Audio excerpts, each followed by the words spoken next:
Mike, Dr. B here. Welcome to Dr. B Uncensored, where we interview candid thought leaders, entrepreneurs, and founders to tell their story to inspire others to do the same. Hopefully, you enjoyed this episode. Hi, everybody. Welcome to another edition of the Dr. B Show. You know who I am, Dr. B. I'm here with the great Giancarlo Carangelo. How are you, sir? Good, good. Yourself? Yeah, I said it with the Hispanic accent. No problem. It works out good, right? Excellent, Yeah. excellent. Good, good, good. All right, man. So let's jump right into it. Tell us about yourself. Yeah, so my name is Giancarlo. I'm a real estate investor, property manager based out of Montreal, Quebec. I've been doing real estate now. It's going on my 10th year.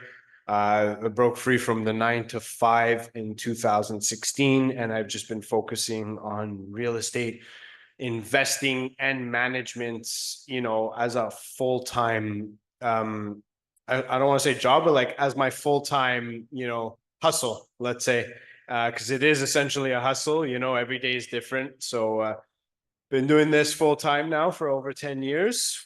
We explore various parts of real estate, and when I'm not doing real estate, I like to try to keep active and do as much sports and, spend time with my family as I can. So I love that. Yep. I'm a family guy myself, so looking forward to but it's good. That's good. I love it. I love it. I'm looking forward to taking a deeper dive into what you're about, right? So tell us, how you built a $50 million in assets under management. Tell us the journey of it. how that happened? Yeah, exactly. By accident, I think it essentially how I got into real estate early on in my career. I became a real estate agent. I thought this was a good entry point for me at the time, looking to learn about the business, learn about properties. I immediately started working with investor focused buyers who were looking to purchase property in the Montreal area, who were really just looking to like make extra revenue with it. And they started asking me questions about, how do I find tenants? How do I screen tenants? How do I raise the value? And that's when I said, okay, there seems to be a little bit of a need here. So I started a property management business, which at the time when I started it, I said, hey, it's going to be a little side hustle, a couple clients. And then eventually we grew within 5 years, we grew to $50 million of assets, all through our ventures, under management.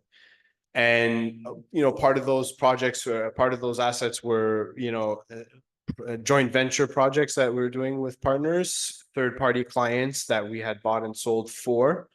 And I got to, about 5 years later where we tallied it all up and we realized, wow, we're $50 million of assets under management. And it became just so like, obviously I had a plan in place, obviously, but it just, when I started this off, I didn't think it would have gotten to the volume and the level that it got to. Sure. I love that. Yeah. So you started doing it a little bit, it kind of business picked up, and all of a sudden you look up $50 million AUM right after that. Good. Yeah.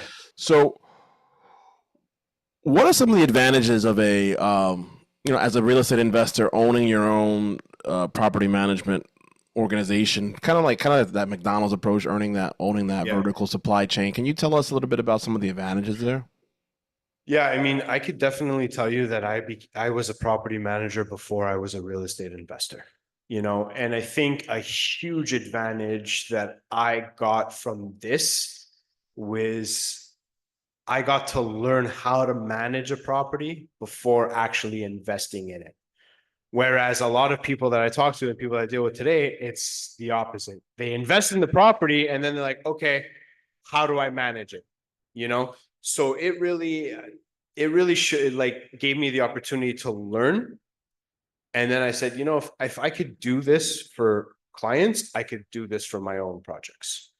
And essentially when I became a real estate investor, I was 100% confident in becoming an investor because I already knew the intricacies of property management, profit margins, keeping expenses low, keeping rents optimized, keeping properties optimized, right? Dealing with problematic tenants, how to avoid dealing with these tenants. So I really came into the game as an investor with all this experience under my belt. And it was really advantageous to me because I had done the trial, I had done the error, and I knew, and we always learn more from our mistakes than we do from our wins. And I had knew what to do, and I had knew what not to do. So I had a huge advantage when it comes to that.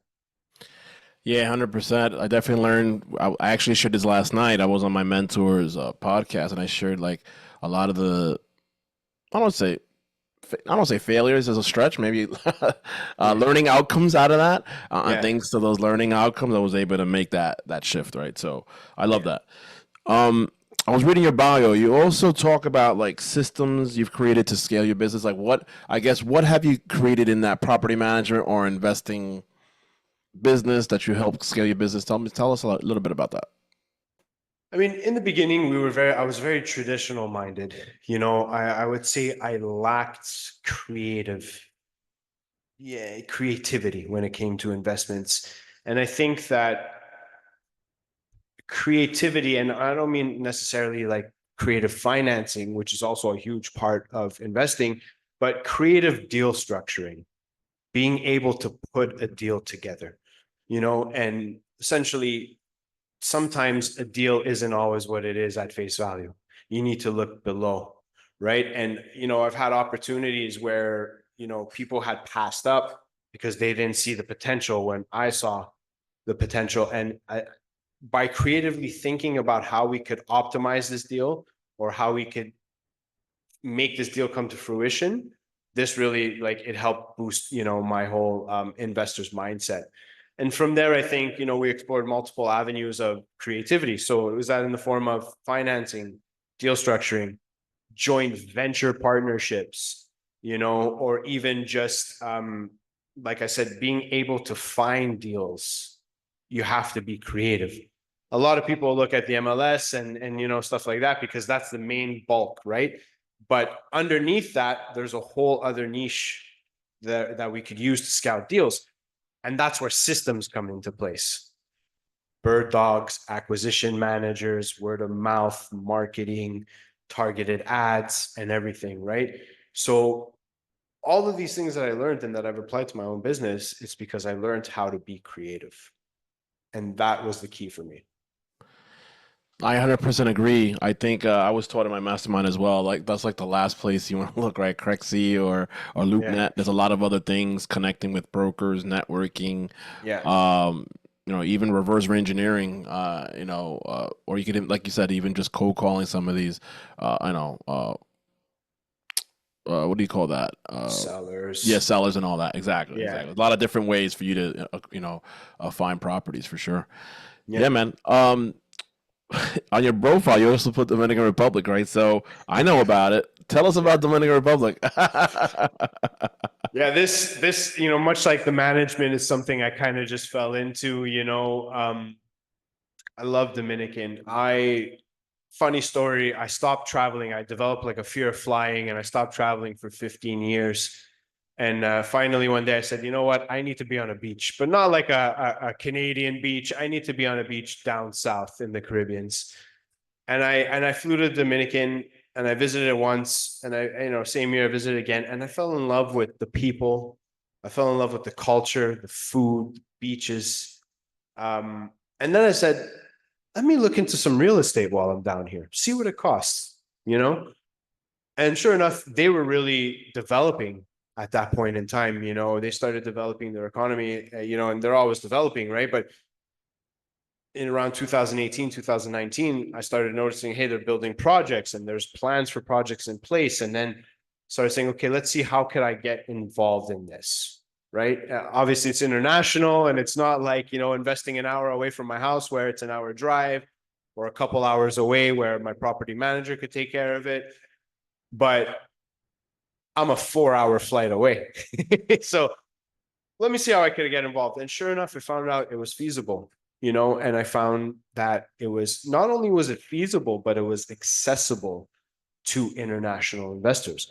As a matter of fact, 99% of the investors that purchase these properties are international investors, right? So then I started looking into purchase prices and profitability. Airbnb became a huge thing. And I started to just, I'm a good people person. I like to meet people, talk to people. I have no fear in reaching out to people with like, hey, Dr. B, like, this is me, this is who I am, this is how I think we could collaborate. You miss 100% of the shots you don't take, right? So I started reaching out to investors, real estate agents, developers down there. And sure enough, I saw, oh, I could get involved. And I purchased, one condo. Okay, it works. Do another one. Okay, it works.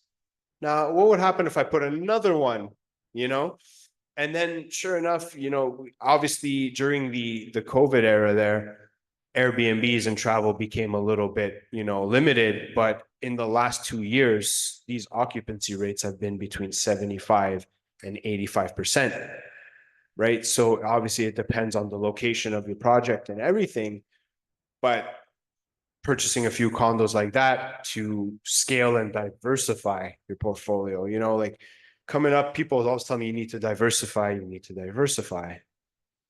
That could be, different types of investments, or But they don't tell you different. how. They say you got to diversify. They don't tell you in what, how, and in what. Right? Exactly. So, it's a very vague statement.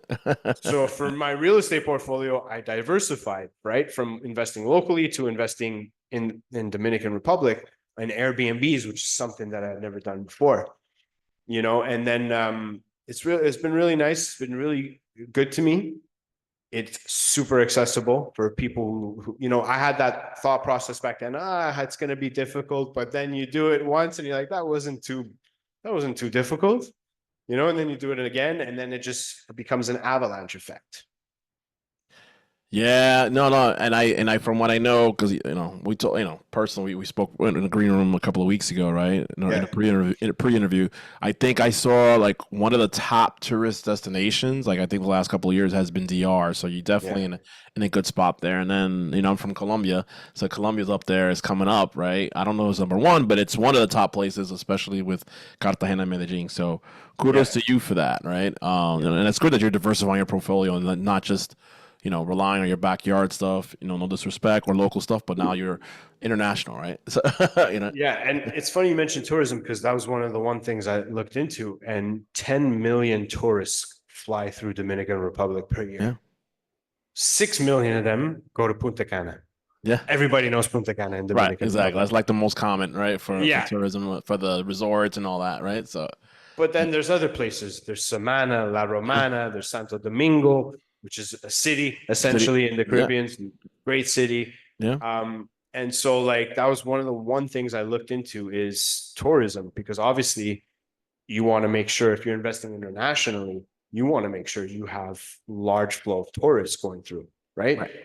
And then like something that I say a lot too is, if you cannot invest locally, you cannot invest internationally.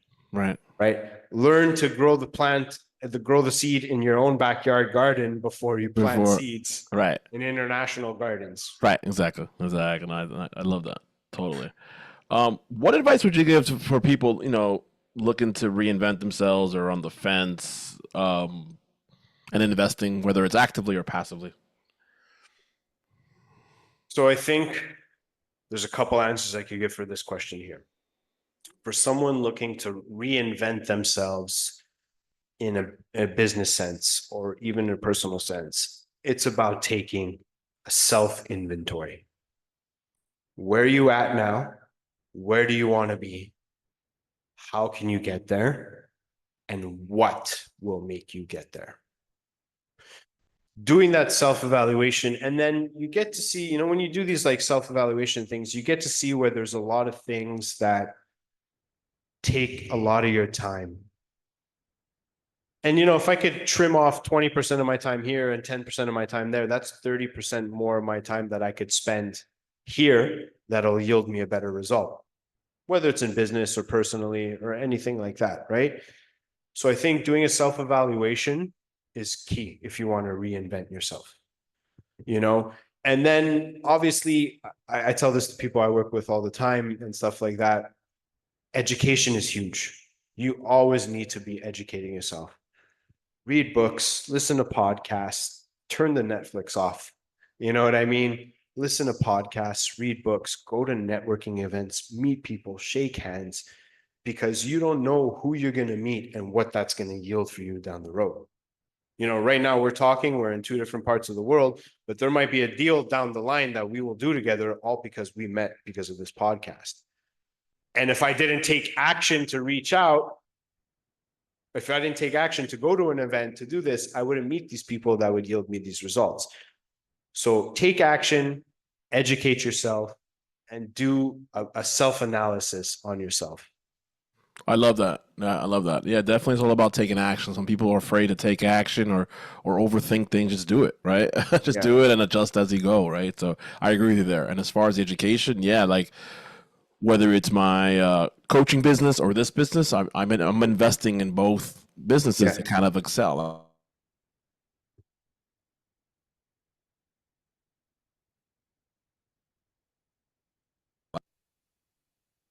Oh, I think, sorry, the sound cut off on me as you were asking that question. Oh, sorry. I'm testing out this new mic. Can you hear me now? I can hear you now. Yeah, it just cut off on me. I missed the whole question. I'm sorry about that. Tell us about Proventure. So Proventure is a real estate investment firm that my partner and I decided to launch. Ever since I got into real estate, you know, I know what it was like to come up without proper guidance, without proper direction. You know, nobody was there to teach me back in the day, right? When I started real estate. And I sort of started giving back to people by teaching them, because I struggled the first 2 years of my career, because you come into this new field and, you know, I have no extensive academic background. So I'm just like, all I have is grit and determination. And this has to work. Real estate has to work. No one taught me nothing. Everything I learned was from trial and error. What's the problem with trial and error? Cost two things, right? Time and money. Time and money. That's right. And I've learned firsthand about that. Time and money. So I started giving back, and I started, you know, like my partner that we've been working together now, it's 7 years. I met him fresh out of school, you know, real estate school. I said, hey, let's collaborate, right? And I taught him. And then slowly, we started adding people to our team, and I started teaching them. And then Proventure came about, where I said, you know, how could we help people that was once like me? I unfortunately didn't finish high school. I'm a high school dropout, and there's a bit of a stigma behind that. High school dropouts flipping burgers at McDonald's. And I'm the one who, I don't want to say I'm the only one, but I debunked that stigma.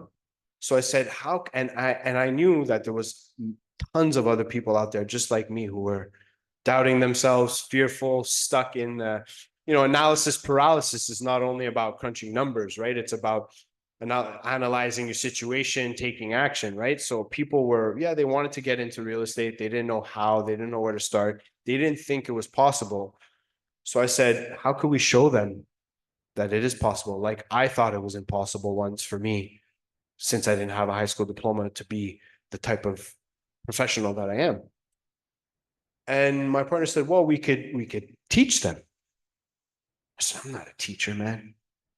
And he said, well, let's think about this for a second. We've been working together at the time, it was 5 years. And he said, we've been working together 5 years. And he's like, you know, these many people came on your team, right? Let's say it was 8 people. How many of them were fresh out of school like me? 6. Okay. Look at those 6 now. Where are they? Well, they're here. Why? Because you taught them. And then he goes, essentially, you've always been a teacher. You've taught me, you've taught these people. So what's stopping you from teaching other people who are like you, fearful, doubtful? And we said, you know what, you're right. So we put together Proventure. It's a real estate investment firm and consultancy firm designed to help educate people and develop their investor skills. And we guide them down the way, right? So we lead by example. Everything that we talk about with our clients, people that we deal with, is all strategies that we have personally done or we have executed with partners ourselves. So one way or another, what we teach is things that we have done hands-on. And then it just became this thing where, from there we started doing our online podcasts and talking to people and teaching people and developing like a community of investors who are focused on learning and collaborating. And just like I once was someone who had no idea what I was getting into and it cost me time and money, well, there's other people out there that reach out to me and say, hey, I would like to collaborate with you. So we've developed a whole system where we could teach people what we did and how we did it. And that's, I think, the most rewarding part of this venture, honestly, Dr. B, is just seeing the positive impact you could have in people's lives. Because we put our own roadblocks. Anything that's in front of us, it's all a matter of mindset. Everybody has a little bit of imposter syndrome. I think we spoke about that on our call too. So, we really teach them how to elevate that and how to get past that and make them realize that their goals are achievable and not unattainable like they believe they are. That's a great explanation, and I'm glad he was able to identify that. So that's awesome, man. Final thoughts. What are your final thoughts on those, aspiring or real estate investors currently with what's going on with the climate? I think there's a lot of noise, but I think there's a lot of opportunities as well. So what do you say to those guys or gals? I'm going to say that, if I would have listened to everything that the news or the internet told me, I would have probably still been where I was 10 years ago. I think that despite the climate and despite the noise, because I believe it's noise too, there's always some sort of something out there that's going to make people hesitant, right? But unfortunately, right, it's always like a tariff or what's going on overseas or the economy, interest rates. It'll always be something, right? Right, exactly. Right. But 30 years ago, interest rates were 12 to 15%, and people were still buying. You know what I mean? My point exactly. Exactly. And people were still buying. So if we would have let that stop us, we unfortunately would not advance. I think that it's important to be aware of what's going on around you because that'll help you make careful, calculated decisions. But I also think that that should not stop you from achieving your goals, right? Taking action trumps everything, right? And the distance between the thought and the action needs to be very, very short. Because the more time you have between the two, the more time you have for all this noise to get in and fog your mind and really could stop you from taking action. Right? And the worst opportunity is a missed opportunity, unfortunately. No, you're right. Totally. Where could people find more information about you, Proventure, or yeah, either way, either or both? Yeah, I mean, for example, you could find us anywhere on Instagram. Okay, we're Proventure Real Estate, or my personal Instagram handle is Carangelo Real Estate. Even if you just type in Proventure Real Estate Corp or Giancarlo Carangelo in Google, you'll get a ton of stuff popping up. All of our profiles, websites, LinkedIn is all there. I'm really active on Instagram. I'm also active on LinkedIn. So anywhere you type in Giancarlo Carangelo or Proventure, the Google search engine, you should be able to find access to our social media handles and access to us ultimately. Giancarlo Carangelo, thank you so much for being on my show. Thank you. Thank you for having me. I appreciate you sitting down with me. Thank you. Thanks, everybody. Bye-bye. Hi, everybody. Dr. B here, Dr. B Uncensored. Hopefully you enjoyed that episode. Remember, you are one big deal away. Please like, comment, and subscribe to the YouTube channel now. Take care.